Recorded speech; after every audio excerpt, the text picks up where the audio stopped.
Halo mahasiswa semuanya, bagaimana kabarnya? Kita kembali berjumpa di mata kuliah Akuntansi Manajemen IKMA 4314. Ya, sekarang kita sudah memasuki minggu yang ketujuh.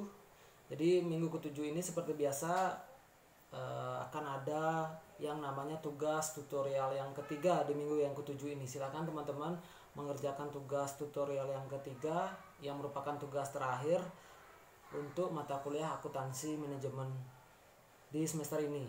Kemudian tugas yang lain silakan juga dikerjakan dan diupload sesuai dengan batas waktu yang sudah ditentukan. Nah, di minggu yang ketujuh ini kita kembali ke materi ya teman-teman. Kita akan membahas mengenai alat pengendalian manajerial. Jadi seperti yang kita ketahui bersama bahwa suatu perusahaan tentunya sangat memerlukan alat pengendalian manajerial guna atau tujuan kenapa diperlukan alat pengendalian manajerial, yaitu untuk memastikan bahwa kegiatan yang sudah direncanakan itu sesuai dengan yang dilaksanakan di lapangan. Jadi rencana dengan pelaksanaan itu sesuai dengan yang sudah direncanakan di tahap perumusan perencanaan. Jadi tidak ada penyimpangan yang membuat kegiatan tersebut tidak bisa dilaksanakan sesuai yang sudah ditentukan. Nah, di minggu ini adapun tujuan pembelajaran yang ingin kita capai, yaitu yang pertama, mahasiswa diharapkan mampu menjelaskan tentang sistem cost standar, yaitu bagaimana sistem cost standar itu dijadikan referensi atau acuan bagi manajerial, bagi pihak manajemen perusahaan untuk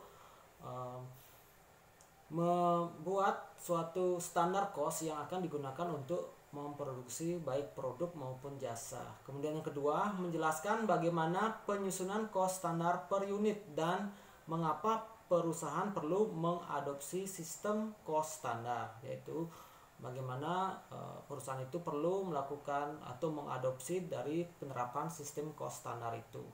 Kemudian yang ketiga, menjelaskan tujuan pembuatan kartu cost standar. Jadi setiap cost standar itu baik itu cost bahan baku, tenaga kerja, dan overhead itu perlu dibuatkan suatu kartu yang berjudul kartu cost standar.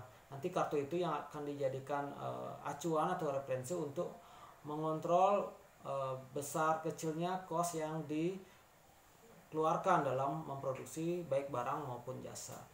Kemudian tujuan berikutnya, mahasiswa mampu menjelaskan konsep dasar yang melandasi analisis variansi dan menjelaskan kapan suatu variansi atau penyimpangan harus diinvestigasi. Jadi bila mana penyimpangan itu sudah signifikan, tentunya itu harus diinvestigasi, dicari, ditelusuri apa yang menyebabkan terjadinya deviasi yang besar atau penyimpangan yang besar terhadap cost tersebut. Kemudian di samping diinvestigasi juga kita di sini akan mempelajari bagaimana menghitung variansi bahan baku langsung, kemudian variansi tenaga kerja langsung, dan variansi cost overhead pabrik seperti yang sudah disampaikan tadi. Kemudian yang terakhir, menyusun jurnal yang diperlukan dalam sistem cost standar. Jadi itu materi yang akan kita bahas di pertemuan yang ketujuh ini. Jadi materi yang ada di modul yang ada di pertemuan minggu ini silahkan dipelajari, di-download, dan materi-materi lain yang juga relevan dengan topik yang kita bahas tentang alat pengendalian manajerial silahkan dibaca-baca untuk menambah referensi dari teman-teman mahasiswa semuanya. Rat dan Sat juga dijadikan acuan dalam mengikuti kegiatan tutorial online ini.